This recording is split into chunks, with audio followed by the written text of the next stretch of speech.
Hello guys, and welcome back to the Together We Grow podcast. This is episode 47, and my name's Paul. And I'm Tamar. And this is the Home Fragrance Academy. And this is where we teach you how to start, grow and scale your home fragrance business based on all of our knowledge of doing the exact same with our brand, which happens to be one of the fastest growing in the UK.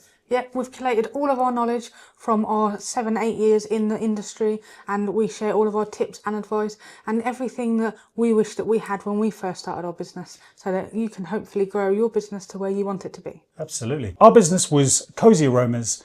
We had that from 2018 when we started, and we sold that business in 2024. And now we spend our time at the Home Fragrance Academy, and we're loving it, aren't we? We are loving it. We help so many people, so many businesses to start and grow, and it's just an amazing feeling, isn't it? It really is, yeah. In today's podcast episode, we're going to talk about the shops that we had at Cosy Aromas, the two that we launched, the two that we very, very nearly launched, and sort of some of the numbers for them as well, and what's involved in starting them, and some of the lessons that we learned as well. Yep, I think that's a quite an exciting episode it's going to be. Yeah, so let's dive in.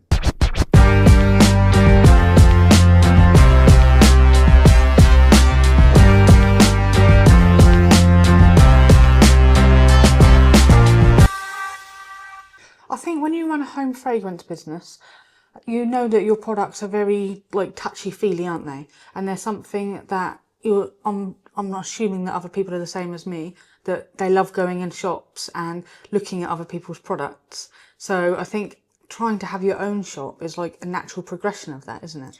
Yeah, and when we first started, we never thought we were going to grow into the business into anything really, let alone into a position where we're going to start opening shops. But when that started to become a reality, we were really excited about it.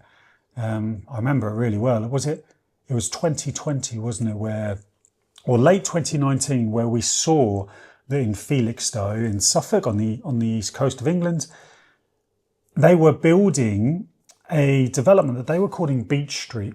Yeah. Felixstowe was only 20-30 minutes drive from where we used to live, so it was quite an ideal location for being close to us, obviously. And it was quite an exciting sort of venture, really, wasn't it? Yeah, and this shop, the actual location of it, the premises that it was on, is behind a amusement building. It used to be the Felixstowe Market. It's places that me and you, both as kids, used to visit all the time, didn't we? Yeah, we kind of grew up there. We knew exactly where it was. And yeah, they had this really nice development, and they were marketing it and designing it to be like Box Park in London. There's a few of them around. If you're not sure what they are, then basically it's like a shopping village made up of shipping containers, all stacked on top of each other, all against each other. It's quite unique. It's quite fun, quite interesting. Small units, of course. It's a really good way to get lots of different types of businesses all in one small space, instead of having one massive bricks and mortar shop, for instance. Yeah. And it looks interesting. Like you say, it's unique, and it looks like somewhere that's a bit sort of upmarket and funky, really, doesn't it? Yeah, it's a different vibe to normal. Yeah. And when we saw this opportunity come up, we thought, wow, yeah, this will be good. But of course, we were in Ipswich. We had our warehouse and we had our online business, which was doing really well. In 2020, we were, in late 2019, we'd started to employ people. Things were going well. And we thought that this is a really good opportunity. So we placed an inquiry with them, didn't we? Yeah. Just to sort of see how much it would cost and all that kind of stuff. And I remember, wasn't it about 380 a month? I don't think it was. Yeah, it might have been around that. I'm not sure the exact number. Or was it more than that? No, I think it was. I think it was £380 per month was our rent on a 20-foot container in this little shopping village. And yeah, we decided to go for it. Yeah. They hadn't actually finished the development yet. There was still lots to do, but we kind of signed up to it off plan. Then, of course, COVID hit. Yep. So there was no shopping for anyone. But then, obviously, during 2020, when things started to open up again, our business was doing even better.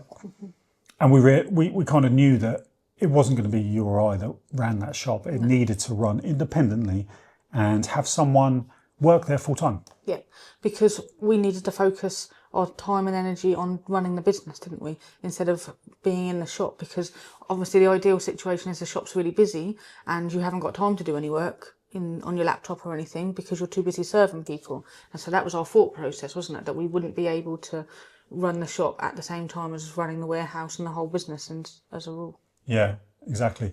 Now, they wanted us open 7 days a week.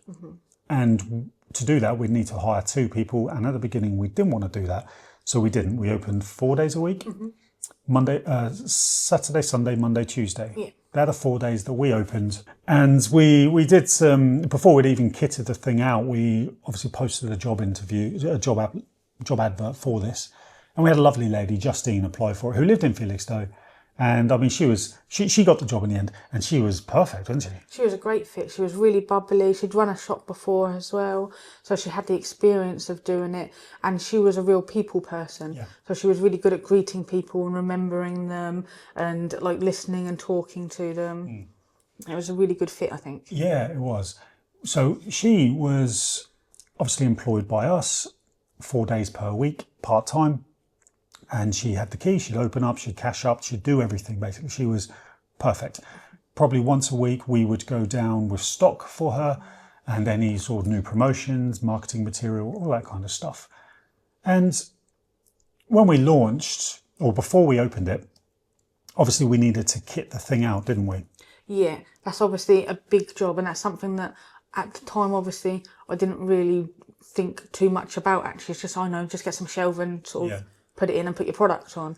But actually, it's not as simple as that, is it? No, it's not. And bear in mind, it's only a 20-foot container, so it's like, wow, what have we got here? And it was a shell, so it needed painting. So we hired someone to come in and paint it, lay a floor. And then we needed to buy the shelving units for it. Our wax melts at the time were round pods, and they didn't really stack well. They weren't very shop friendly. No, so that's a lesson we learned. So we bought these like shelving units, which were for bottles of wine. So they had they were cube shelving units, and they had the cross members in there, so you can slide in a bottle of wine. And we just like slid, and they were perfect size for our wax melts, so we slid them in there, didn't they? So they stood up. Yeah, so we had like a stack of 3 of them behind, and then we stood one up in front of it. But actually, just to kit the place out cost about £4,500, because the furniture needs to be decent furniture. Then you need a till system for it. We use Shopify, so we use the Shopify POS, but you need a till, you need change, obviously you need a float in there as well. Then you needed little things like, we wanted to have a Ring camera up there so we can monitor the place. We wanted to have music in there as well. So then you need I think it's called PCS, the license to be able to play music, the signage for the front, all of these things add up. We had a welcome doormat, but we wanted it branded as Cosy Aromas, so we did that. Signage, photos, ornaments, stock. In fact, to stock the place and having all of the wax warmers in there that we sold as well. It all adds up, and it's about £4,500, which, in terms of kitting out shops and things, is not a lot. But this was a 20-foot container when our business was very small, so it's a lot of money. I think that actually surprised us how much it cost. I think it was quite good that was our first shop to do, to see it on a smaller scale, to kind of like give us that understanding of how much it actually does cost to kit out a shop and to run a shop as well. That's right, yeah. And, we launched, when we opened the shop, it was Beach Streets in Felixstowe. It was their launch weekend. So there was a buzz around and lots of people came. They had lovely food places, independent food places, and they had 6 boutique shops, and we were one of them. And it was a good weekend. I think we did about £800 on launch day. So we're like, wow, this is a really good thing. Yeah, which doesn't sound like a huge amount, but when you've got individual products that are like £1.99 or £5.99, that is a lot of money, isn't it? Yeah, and the key thing is, you don't want to just sell products for that amount. You want to have, like I always talk about, the no-brainer offers and bundling things up. So encourage people to spend more. So we would have, we'd have our little sample pot wax melts, which were £1.99. We'd have we had the buy 10 get 10 free offer. Exactly, yeah. So you get the average spend up to £20 or so. People used to still buy 1 or 2 items, of course, but you also don't have the transaction fees. You don't have delivery fees, all of that kind of stuff. One thing that was really good about that shop was the conversion rate of people going into buying. Yeah, it was. I think, I don't know what the exact numbers were, but it was very high because you're in front of the product. When you're on a computer, you think, oh, that sounds nice, but you're able to just go off and do something else. Whereas when you're in the shop, you actually lift the lids off and you smell them and you talk to the person behind the counter who talks about the team and how the business started, and you get the real family feel for it. And because you're holding the products, you can see how big they are and you can like see the work that's gone into them. So you appreciate them even more in person, don't you? Yeah. And that kind of shop, you're only going to go in it if you're interested in that stuff anyway. Yeah, because you can smell it from outside. And we had, I can't remember, 60, maybe 50 or 60 fragrances that we stocked in that shop. Mm-hmm.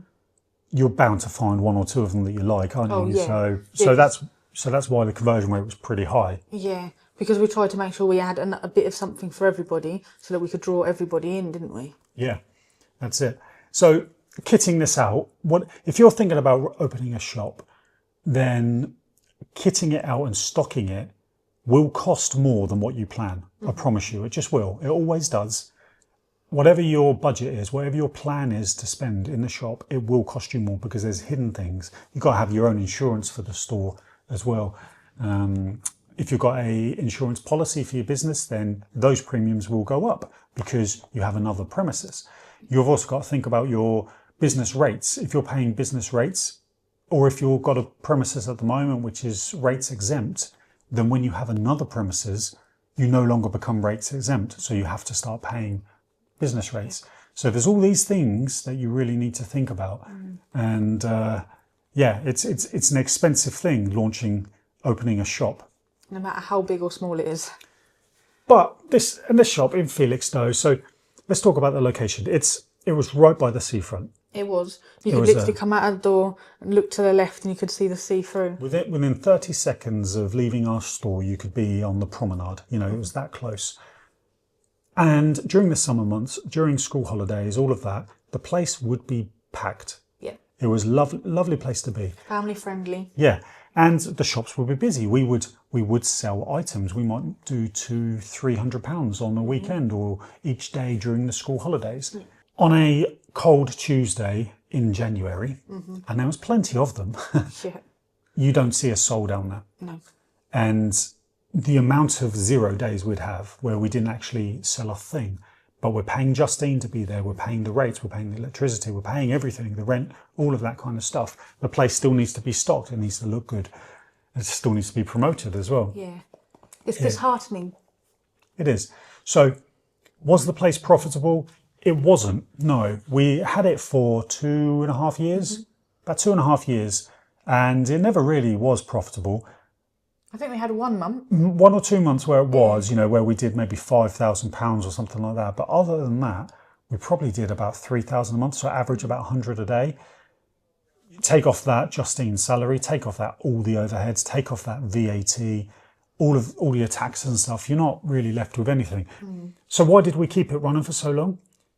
It was because we used it as a tool to acquire new customers and then try to get them to buy through our website. Yeah.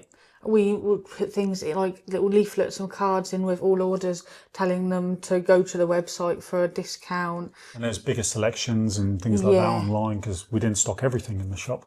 No, because we only had such a small space, didn't we? And we had a unique code on these leaflets, which was only available in that store. So then when people went online and bought something and used that code, we were like, okay, we can measure how successful it was. And after doing that for 6 to 8 months, we realised it's just not, it's not working. And also at this point, when we got towards the end, the last sort of year or so, Beach Street told us, they didn't say we would like you to be open 7 days. They told us you've got to be open 7 days. Yeah. So we employed someone else. So we had 2 part-time people working there. So the place was open 7 days a week. So the shop had to make more money to be able to try and cover some of that loss. Yeah, and it just didn't work. I think that business was doing about £50,000 to £60,000 a year, and that's okay if it's your premises. If you make stuff there and sell the stuff yourself, that's okay. It's not great. Of course, it's manageable. You can probably manage it, But when you've got staff there, it's just so the lesson there is choose your location wisely. It might be a wonderful looking location where you think, wow, this is great. But if it's a bit of a destination, so like Beach Street, if it's in a complex, or if it's somewhere where it's people travel to go to, and it's going to be busy in school holidays and places like and the weekends, but it's going to be dead during the week and dead when it's completely rubbish weather, then think twice about it, because you have to be very careful. The expenses can run away from you, and it's harder than you think. Even this type of product, which is very touchy-feely, and all of that, it was very hard, wasn't it? It was, yeah. I am glad we did it, because it gave us that sort of confidence in trying like the retail side of things, in-person retail, and it proved to us that people did love our products in that sort of setting. Yeah. And whilst all of that was happening, we moved premises of our main business into our big 10,000 square foot place.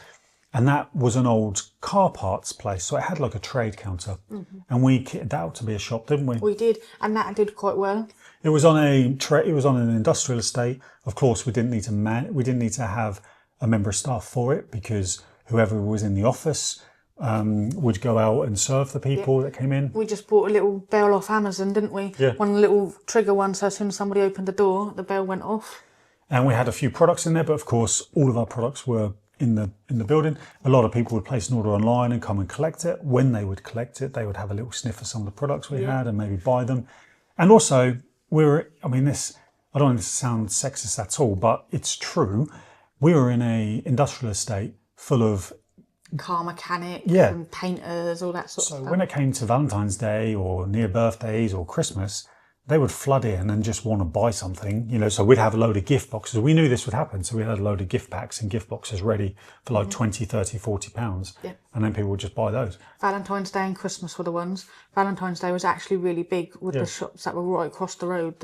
We had a few regular people that would come in every holiday, and because they'd left it till the last minute, because they knew that we were across the road. Yeah. And this didn't have any walking by trade. This was on a industrial place. So if people were coming to it, they were coming to it. And we had a lot of people do that.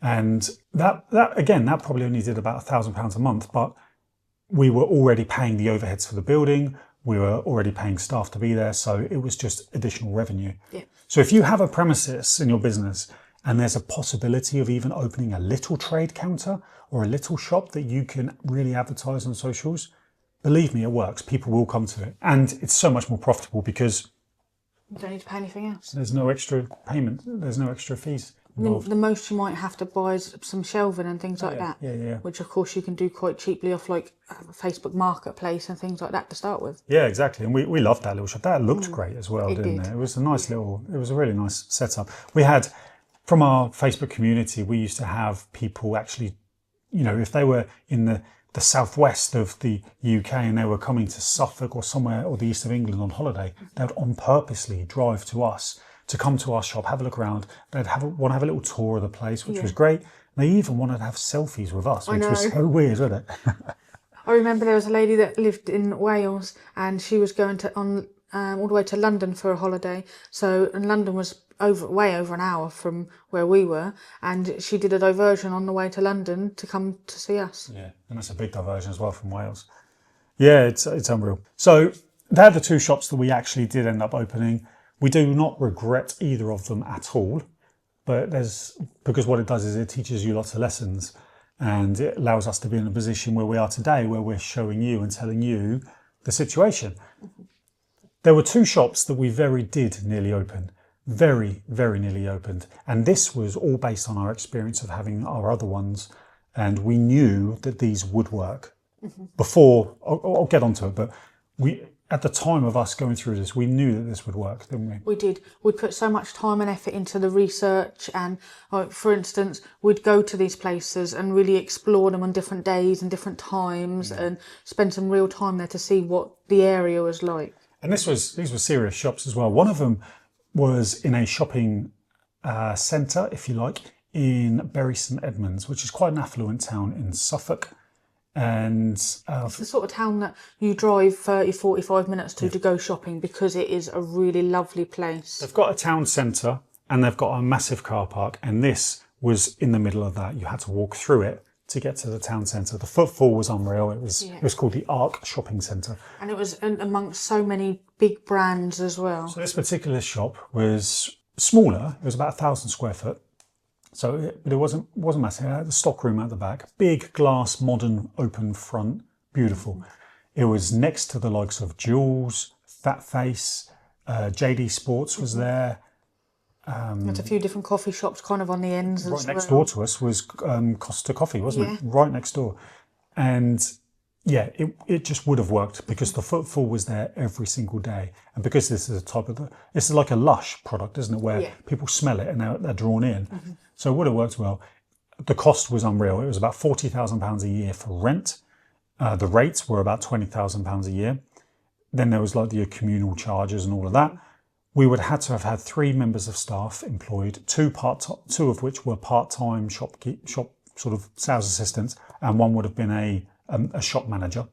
So the cost would have been a lot higher. But this is a point where our brand was really developing and really looking good, wasn't it? And we had the proper cardboard packaging, beautiful products. No, we didn't have the cardboard packaging. No, not yet. But we had beautiful products, all of that. And we actually had it designed, didn't we? We did. We paid a proper shop design company to design it all, do 3D mock-ups and like a 3D video walkthrough. And we're like, oh my word, this is crazy. I think we paid them about £4,000 or £5,000. We did, yeah. And then the actual fit out cost, once they give you the itinerary of everything you need to buy, it was like 40 or 50 grand, wasn't it? And we were like, oh wow, do we do it? Do we do it ourselves? You know, our Nathan, who was our operations manager in the business, one of the tasks I gave him was go and find all of these products and see if we can make this a lot cheaper to install. Like cost saving measures. We did that a lot with him, didn't we? He was really good at that. And at the same time as we were doing that, we were doing the exact same thing, but in a town called Saffron Walden, which is Essex. And again, it's an affluent town, very busy town. And it's like a market town, I'd just describe it as a bit. Yeah, it is. It is a market town, but it's affluent. And it was, the shop we found was a really old place, 2 stories. And you could see it was a converted house. As you walked in, it had like 2 wings as such. Yeah. So you could have different displays. Wasn't it? Up and down and stuff. And yeah. And it had like a back room where you put all the warmers, it was really nice. Nice beams and everything. And it was just off the like main square. Yeah, so you had the square, which is where they did the market, and you had the parking and the town hall, and then you park your car and you walk literally just down the road and it's on the left. Yeah, and I think this one was about 25,000 for rent. Rates would have been, I can't remember what the rates were, but that would probably been about 12. It's always about 50% of the rent. Again, we'd need to hire 3 members of staff for it. It was a listed building, so we needed to get planning and approval to have a signage on the front, and it was going to be a painted sign because we couldn't affix anything to the walls. Luckily, this one wasn't a complete shell like the one in Bury St Edmunds. This was pretty much ready to go. Yeah, it wouldn't have taken much to actually get it completely ready at all, which was also a bonus. And it was like the street it was on as well had quite a few independent shops, and it was really nice, wasn't it? And upstairs it had 2 big rooms, one which would have been storeroom, and one of the other rooms was where we were thinking about doing like candle making workshops and things like that. Because this is based on our experience of having our own shop in Ipswich in our warehouse, our little trade counter. It's all about sweating the asset. It's getting as much revenue as you can from that asset. And the fact that this one in Saffron Walden had those other rooms, which we could do things out of hours and build revenue and do extra stuff, was very appealing to us, wasn't it? It was. It meant that we would be able to make more use of the space when we're paying the same amount anyway. Yeah. It was almost like a no-brainer, really, to use those rooms to do something different. Yeah. But then both of these things were starting to come together, and it was the beginning part of 2022. We literally had both contracts on our desk, and we were like ready to sign. We were just trying to dot the I's, cross the T's, make sure we had the deposit cash, make sure that wasn't going to stretch us too much. And also just sitting there together saying, right, are we ready to do this? Because we know it's going to be a huge uptake for us both to deal with, as well as the business and everything as well. So it's like, can we manage this? At the same time, we knew that this was going to do well for our business. But yeah, and then we had the Russian invasion of Ukraine, which sent all of the costs spiraling. Every single cost you can imagine spiraling. People were just holding on to their money. They weren't spending. Everyone was in panic mode, weren't they? They were. It was, I think it was like the right time for it to have happened for us, because we hadn't signed the contracts yet. We hadn't gone ahead with it, but we were literally almost pen to paper to do it. If it was like a couple of days later, we would have already signed the contracts and sent them in. And when all of the energy prices were going up through the roof and fuel costs, all of that, on our online business, we had people like panicking and cancelling their subscriptions. Sales just dipped overnight. And we're like, wow, okay, we need to...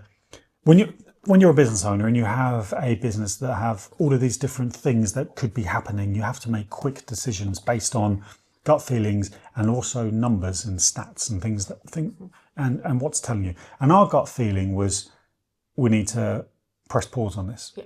So we did. We were a little bit heartbroken because we knew the idea would really work, and they were fantastic places, and we were really invested in doing it, but we couldn't do it at the cost of the whole business. We'd spent a lot of time and money on it already. Yeah. So we're like, right, let's just cut our losses. And I'm so glad we did, because the deposit money that we'd saved up for it and how much it was going to cost us to stock both and kit them out and employ the people, that's like 6 people all at once that we needed to employ. Yeah. It would have really drained us, and it would have been such a struggle. It would. When all the prices were going up and people were cancelling, we needed that cash reserve to make sure that we would be okay, that we'd be able to keep going. Yeah. Because it was a scary and uncertain time, and we didn't know what was going to happen. Yeah. So we didn't go ahead with that. We didn't have the shop in Beach Street. We closed that in 2023, so a bit later. And then we just ended up with our one in our own unit, and that was perfect for us. Mm-hmm. So these shops, the things they gave us that online couldn't, were those experiences for our customers, wasn't it? That was one thing. And we had customers that would go into the Felixstowe shop regularly, like go in every week and just top up on things, and because they'd be able to get that personal experience and try new things. But the things it gave us that online didn't give us was like instant feedback as well. Yes. So like Justine in Felixstowe, she would watch people when they came in, see her reactions to certain products, certain offers, certain smells. Yeah. And it gave us that immediate reaction that you can't fake or you can't see online. Yeah, honest feedback, isn't it? Immediately, like you say, you can't fake that. And that, having feedback, as you know, as a business owner, is invaluable, isn't it? Because you can't grow or move forward with your business without feedback, really. But I tell you, this is one of the most proudest things that we used to love, didn't we? Was like going for a walk in Felixstowe. The shop would be open and we walk past the shop. It's our logo on the front, our products inside. Justine's there. We'd buy her a coffee. People are in and out. You have a ping on your Shopify app when there was a sale in the shop as well. And we just sit there having our coffee, just watching it. And that's just such a proud, wonderful, warm moment, isn't it? It is. But at the same time, it's like surreal, wasn't it? And we're sitting there literally in the shop opposite having a coffee, like you say, and it's just like, I can't believe we just watched like 20 people go in, and it just like, this is what we built. Yeah. It kind of, because online, obviously it's a very, very real business, of course it is. But it's digital really, isn't it? You know, there's digital money for a product that you're sending through the post. But when you actually see customers going to the shop, loving your products, and repeat customers going in, chatting to Justine because they see her every week or whatever, it's just such a wonderful feeling, isn't it? So based on that, would I open a shop again? Probably not, but only because we're quite settled and happy doing what we're doing now. In the future, if we did something else with another brand, who knows?